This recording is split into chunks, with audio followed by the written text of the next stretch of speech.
Good morning. Welcome to the Windsor Star News Cafe. We're mixing it up for you this morning. Larry Horwitz dropped by with his wife Dana. Welcome to the News Cafe and Trail Talk. Boom. Larry or Dana, whoever wants to take it.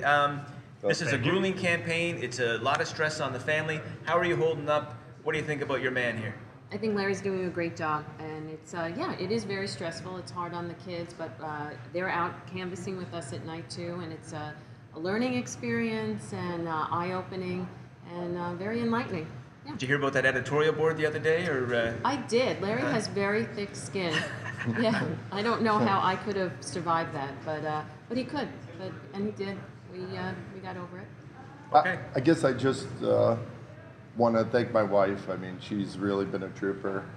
She wasn't expecting to be called to duty, but in the end, she worked day and night for the campaign to help Windsor. She loves Windsor and believes in it also. And my kids, and you know, she logged along with 3 of the kids and every night till 8 o'clock at night. And I love her, and thank you. And you guys are doing a great job. Okay. Thank you. No, we Thank appreciate it. Well, Dan, thank you so much for coming Thanks, in. Dylan. Pleasure meet to be you. here. Great Thank to see you. Okay. Okay. All right. She's out of here. Now we're going to grill him. Okay. All right. Take a seat. You might be harder on me now. Well, exactly. So, Larry, thank you very much for coming by. Like you said, we wanted to extend an invitation to your opponents as well. Your last kick at the can, only Monday's the vote. Today is Wednesday. We are almost done.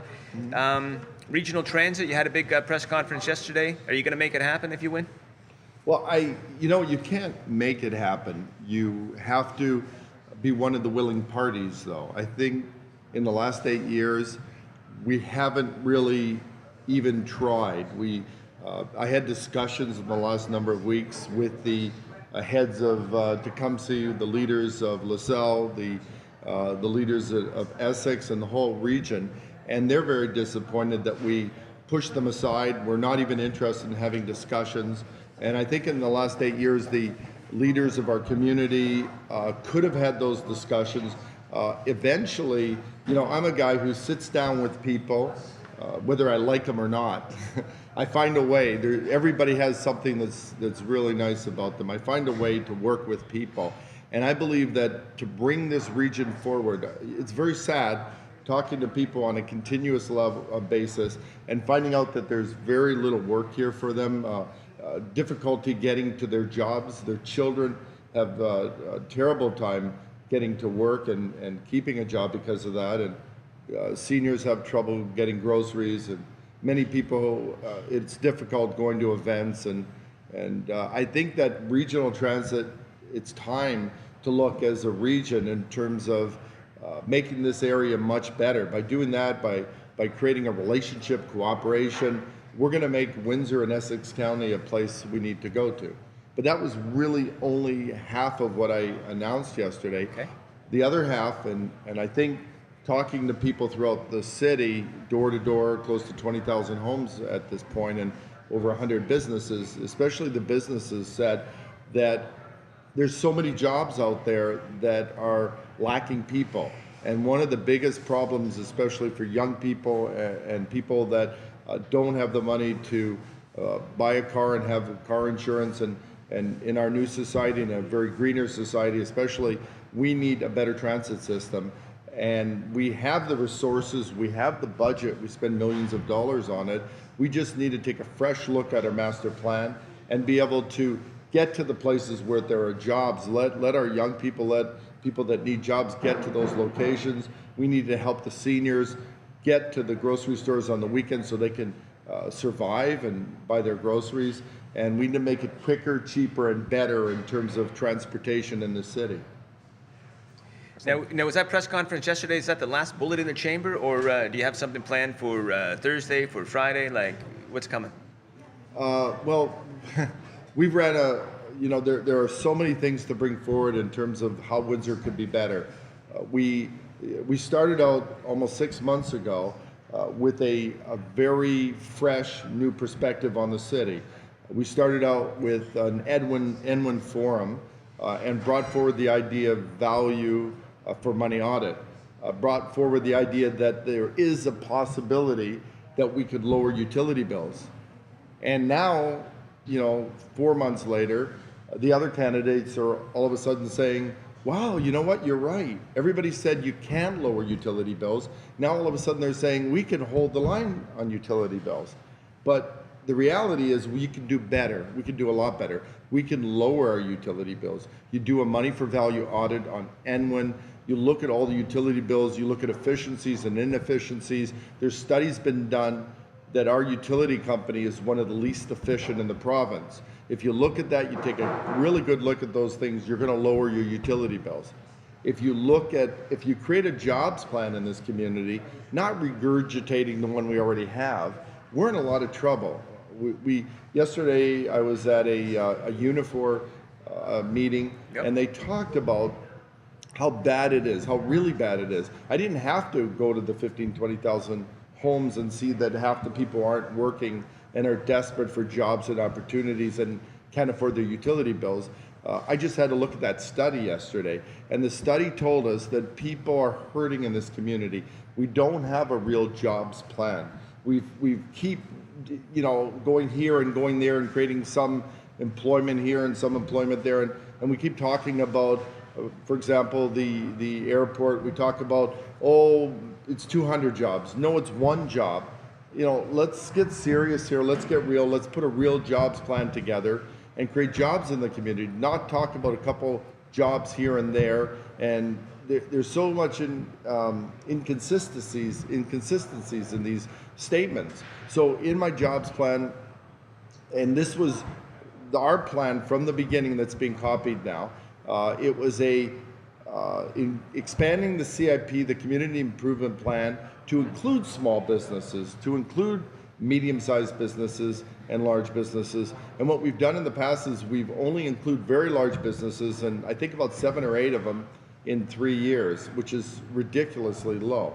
In terms of utility bills, if you could cut the utility bills, you could definitely create jobs in this community and keep businesses here, because many of them are leaving because they can't afford the bills. And in terms of licensing fees, there's a lot of businesses that won't stay in Windsor and won't set up in Windsor because the fees are way too high. They're difficult to get. Even basic permits are very difficult to get. And they're not online, they're not 24/7, and we want to introduce putting them online. And in terms of development fees, we're very expensive in Windsor. If you want a new development, go to LaSalle, go to Tecumseh, because those places know how to find business, and they make their development fees reasonable. We don't. We're anti-business. We could be open for business, and Windsor has those options. Okay. I hesitate to ask if there's anything else, but are you going to come back here, do you think, before the campaign, or is this your last stop on Trail Talk? I'd love to come back. Okay. I think Friday might be a good day. How about you come back Yeah, Friday, great. and then we can put it on a tee for you. You can make your final pitch to the voters. Can I bring my wife again? Would that be For sure. okay? Actually, Dana Horwitz for mayor she would have my vote for sure. Yeah, that's usually what happens in a family of mine. Everybody likes my wife, and not everybody necessarily likes Larry. Okay. Well, the one thing we should ask you, because you did get, we talked about it yesterday, you got grilled at the editorial board meeting. I mean, so did Dilkin, so did Milsons, but you really took a couple of shots. Is there anything you'd like to clarify or say after that editorial board meeting, or any answers you'd like to give that maybe you didn't give at the time? Mm-hmm.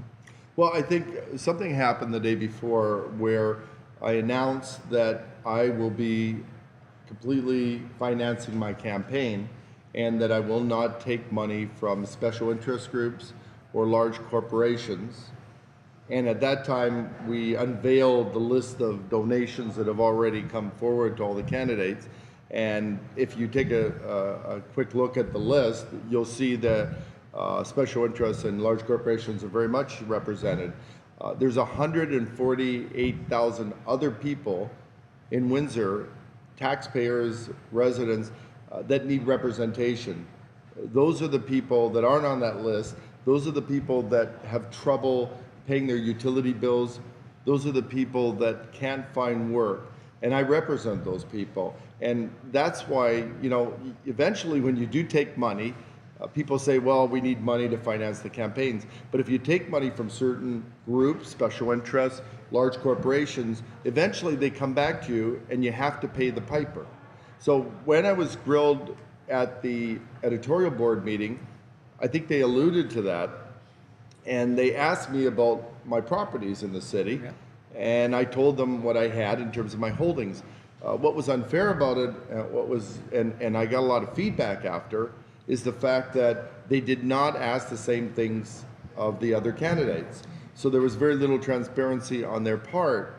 And I said that I would disclose everything as soon as I am mayor, and I will operate at an arm's length situation from any holdings I have. Everybody will know what I have, and everybody will be able to judge on their own exactly what influence they might have. As a matter of fact, I've even started the process.